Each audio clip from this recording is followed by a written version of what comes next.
Hi hello welcome to Yasmin சமையல். இன்றைக்கி நம்ம கிச்சனில் முருங்கைக்காய் பொரியல் எப்படி செய்யலான்னு பார்க்கலாங்க.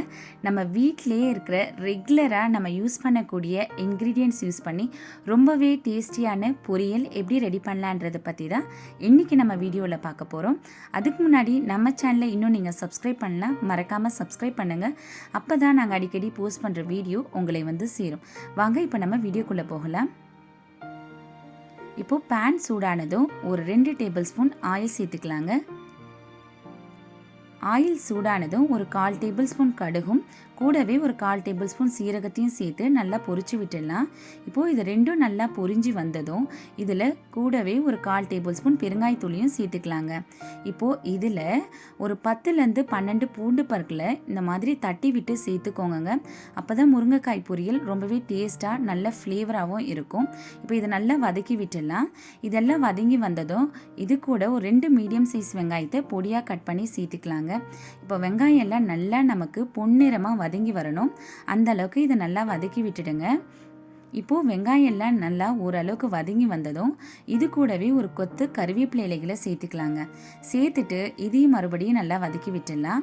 இப்போ வெங்காயம் எல்லாம் நல்லா வதங்கி வந்திருக்கு. இது கூடவே இப்போது 2 மீடியம் சைஸ் தக்காளியை பொடியாக கட் பண்ணி சேர்த்துக்கலாங்க. இப்போது தக்காளி எல்லாம் நமக்கு நல்லா வதங்கி வரணும். இப்போது தக்காளி நல்லா வதங்கி வரதுக்காக நான் இதில் ஒரு 1/4 டேபிள் ஸ்பூன் அளவுக்கு மஞ்சத்தூளை சேர்த்துக்கிறேன். வெங்காயம் பூ சீக்கிரமாக நல்லா வதங்கி வந்துடும். இப்போ இது நல்லா வதக்கி விட்டுடலாங்க. பாருங்கள், தக்காளி எல்லாம் நல்லா மசிஞ்சு வெங்காயம் தக்காளி நல்லா வதங்கி வந்திருக்கு. இப்போ இதில் மசாலா சேர்த்துக்கலாம். நான் இதில் ஒரு 1/4 டேபிள் ஸ்பூன் அளவுக்கு குழம்பு மிளகாய் தூள் சேர்த்துருக்கேங்க. உங்ககிட்ட குழம்பு மிளகாய் தூள் இருந்தால் கண்டிப்பாக அதுவே சேர்த்துக்கோங்க. ரொம்ப ரொம்ப டேஸ்ட்டாக இருக்குங்க நம்மளுடைய முருங்கைக்காய் பொரியல். இல்லைன்னா நீங்கள் தனி மிளகாய் தூள் 1 டேபிள் ஸ்பூனும் கூடவே 2 டேபிள் ஸ்பூன் மல்லித்தூளும் சேர்த்துக்கோங்க. அது கரெக்டாக இருக்கும் அளவு. இப்போது இது நல்லா வதங்கி வந்ததும் இப்போ இதில் நான் 2 முருங்கைக்காயை பீஸாக கட் பண்ணி வச்சுருந்தேன், அதையும் சேர்த்துக்கலாம். சேர்த்துட்டு இப்போ முருங்கைக்காய் கூட மசாலையெல்லாம் நல்லா மிக்ஸ் ஆகணும். அப்போ தான் நம்மளுடைய முருங்கைக்காய் உள்ள நல்லா மசாலாவுடைய டேஸ்ட்டெல்லாம் இறங்கி நமக்கு சாப்பிட்றதுக்கும் நல்லா டேஸ்ட்டாக இருக்கும். அதனால் நல்லா கலந்து விட்டுடுங்க. கடைசியாக இதில் சுவைக்கேற்ப உப்பையும் சேர்த்துக்கலாங்க. சேர்த்துட்டு உப்பெல்லாம் நல்லா கலந்து விட்டுடுங்க. இப்போது எந்த ஸ்டேஜில் நம்ம தண்ணியை சேர்த்துக்கலாங்க. காயெல்லாம் நல்லா முழுகிற அளவுக்கு மட்டும் தண்ணி சேர்த்துக்கோங்க. அதிகமாக தண்ணி சேர்க்காதீங்க. அதிகமாக தண்ணி சேர்த்தா முருங்கைக்காய் நல்லா நமக்கு உடஞ்சி வந்துடும். அதனால் முழுகிற அளவுக்கு மட்டும் தண்ணி சேர்த்துக்கோங்க. இப்போது இதில் ஒரு மிதமான சூட்லேயே வச்சு நம்ம வேக வைக்கணும். அப்போ தான் வந்து நமக்கு காய் வந்து நல்லா வெந்து நமக்கு பொரியலும் கரெக்டான அளவுக்கு வரும்.